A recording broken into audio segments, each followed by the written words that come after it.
ہم نا بعض اوقات کسی ایک کا دل بچاتے، ایک کا، صرف اپنا گھر بچاتے ساری دنیا توڑنے لگے ہو. صرف ایک شخص کی رضا کی خاطر ساری دنیا کو توڑ دو گے. ایسا نہ کرنا اپنی زندگی میں.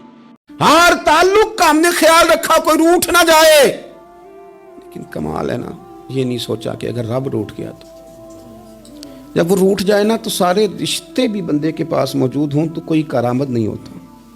حضرت مولا علی سے کسی نے کہا کہ آپ اپنے ساتھ حارس کیوں نہیں رکھتے، گن مین کیوں نہیں رکھتے، باڈی گارڈ کیوں نہیں رکھتے؟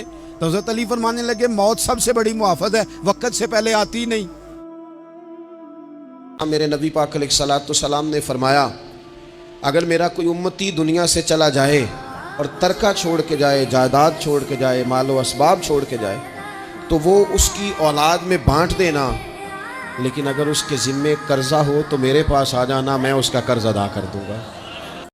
یہ وہ لوگ ہیں جو بھروسہ اپنے رب پر کرتے ہیں، ساری امیدیں، ساری آرزویں اپنے مالک سے وابستہ کرتے ہیں. ان کا سارے کا سارا اعتماد اپنے مالک کریم پر ہوتا ہے. یہ مومنوں کی شان ہے.